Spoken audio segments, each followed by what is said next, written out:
The crisis continues at the U.S.-Mexico border, the highest total of migrant encounters since December, and this month reportedly on pace to surpass that figure. And this morning, a 7-year-old girl died here after being... Today I'm headed down to Del Rio. Del Rio is a border town in Texas. If you're like me and you've lived in the United States your entire life, you've probably seen all these things on the news about illegal immigration. It's getting way worse in 2024. I feel as though they always do it up on election years. When you think of illegal immigration, you might think of a border town as run down, dangerous, maybe a place that you wouldn't really want to live, but I kind of want to check that out for myself. I want to go see what it's like, see how people are living there, you know, sit down at a restaurant, eat, walk around a little bit, see if I feel safe, because I want to make these assumptions for myself and I don't want to just take the news as face value. So we are going to go down. It's about a 3-hour drive and we are going to check out Del Rio. They also have this thing called Devil's River there, which apparently is supposed to be like amazing kayaking, like crystal blue water. Can't do that this weekend. It's also supposed to be a little bit cold, but maybe another time. And you might be saying, why Del Rio, Texas? I did a little bit of research, and Del Rio, Texas in 2023 had actually the second largest illegal immigration arrest, around 71,000, behind Tucson, Arizona, which had 80,000. So I thought this was a good proxy, and it gave me kind of a jumping point to go off of and say, all right, Del Rio is the place that is going to give me the best feel for what a border city is like.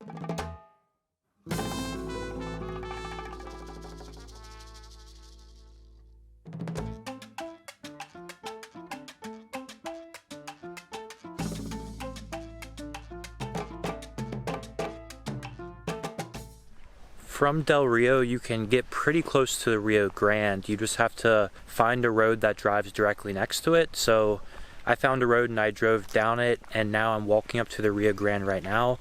The water is extremely green and it looks pretty nice.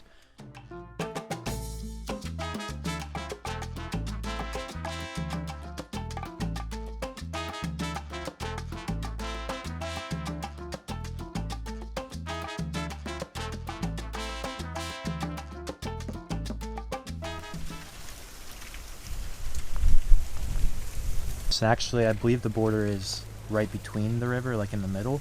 But yeah, on my left-hand side, behind this brush, there's actually houses that directly sit on the U.S. side on the Rio border. And then back there, there's fencing with barbed wire.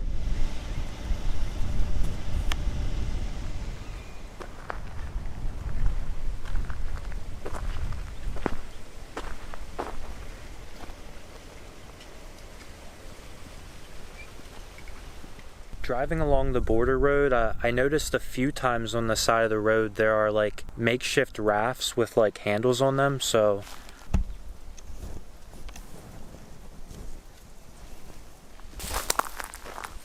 and almost like some type of campsite. The Rio Grande is right over in the brush.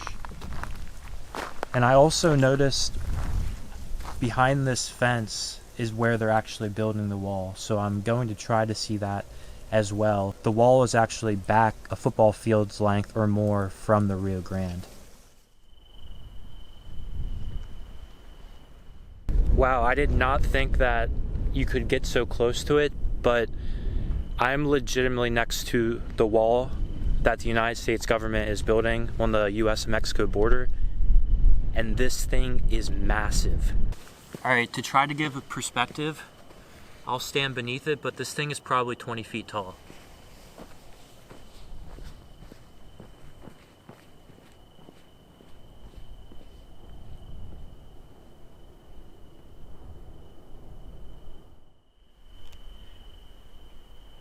One more takeaway after I finally got to see the wall that they're building.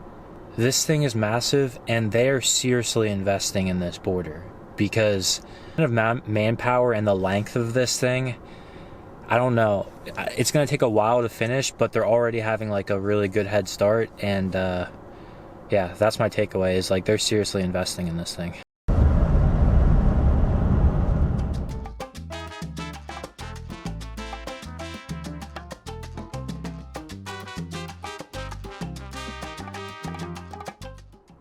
Since I'm here, I decided to come across to Ciudad Acuna, which is the town that is across the border from Del Rio. Immediately when I crossed the border, I noticed a very long line to get back inside the United States. So I hope that's not going to take too long, and I hope I'm not going to regret coming over here. But also what I noticed when I came into the city, it's very more active than downtown Del Rio. Like, there's so many people, there's so many vendors out and about.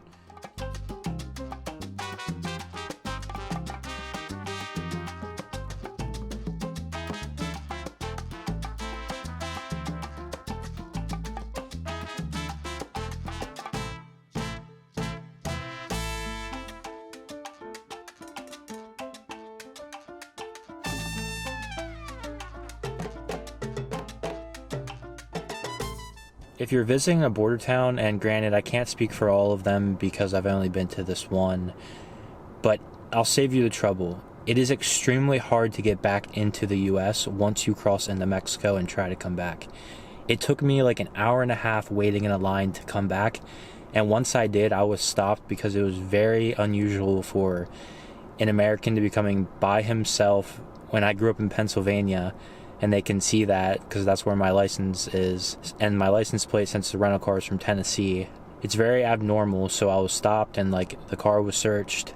But I'll just save you the trouble. You might as well not even cross over unless you're actually having a purpose in doing so. A few takeaways from today. It's surprising how accessible the Rio Grande is. Like, I've been able to just go up to it a few times now, and it's so beautiful that the water is so blue. I just love going to it, but I can't believe that there's not like more fencing around it, or it's harder to get to. It's very accessible. And I think border towns might get a bad rap because they're by the border. There's all this stigma about illegal immigration. Although I did see signs of illegal immigration while I was here, I didn't actually see it myself. It doesn't seem like a massive problem in this sector right now. Maybe it's because they're doing a lot of things to get it under control. But the town itself, it seems fine. Like, it doesn't seem that dangerous. It seemed like there weren't that many people there, but it seemed like a fine place to go and visit. They do have a lot of stuff here nature-wise to do, so I would give it a chance.